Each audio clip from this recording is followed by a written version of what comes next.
आदरणीय मुख्याध्यापक, माननीय शिक्षक वृंद, उपस्थित पालक वर्ग आणि माझ्या प्रिय विद्यार्थी मित्र मैत्रिणींनो, आपल्या सर्वांना माझा सप्रेम नमस्कार। आज आपण आपल्या जीवनातील अत्यंत अभिमानाचा दिवस साजरा करण्यासाठी येथे एकत्र आलो आहोत।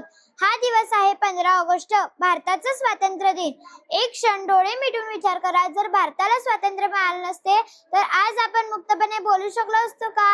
आपला तिरंगा अभिमानाने फडकावू शकलो असतो का? आपल्या मनाप्रमाणे शिक्षण घेऊ शकलो असतो का? उत्तर आहे नाही ना। हे स्वातंत्र्य आपल्याला सहज मिळालेले नाही। हजारो स्वातंत्र्यवीरांनी आपल्या रक्ताचा प्रत्येक थेंब मातृभूमीच्या चरणी अर्पण केला।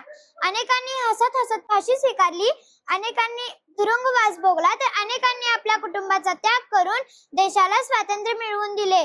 मित्रांनो, स्वातंत्र्य म्हणजे फक्त अधिकार नव्हे तर कर्तव्यही आहे।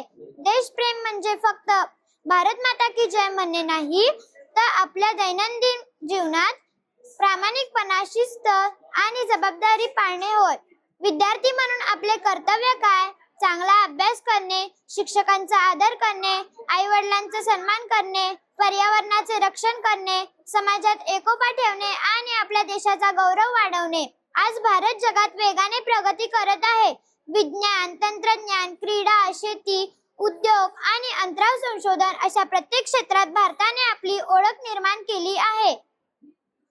प्रिय विद्यार्थ्यांनो, आज आपण एक संकल्प करूया। मी माझ्या देशावर प्रेम करीन, मी माझे प्रत्येक कर्तव्य प्रामाणिकपणे पार पाडीन, मी स्वच्छ, सुसंस्कृत आणि जबाबदार नागरिक बनेन, मी माझ्या भारताचा मान कधीही कमी होऊ देणार नाही।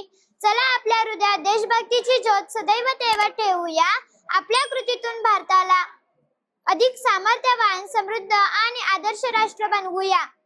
शेवटी मी एवढेच म्हणेन, ज्याच्या रक्ताच्या प्रत्येक थेंबाने स्वातंत्र्याचे बीज रुजले, त्या वीरांना कधीही विसरू नका। तिरंगा हा फक्त ध्वज नाही, तर तो आपल्या अस्मितेचा, स्वाभिमानाचा आणि बलिदानाचा अभिमान आहे। भारत माता की जय। वंदे मातरम। जय हिंद।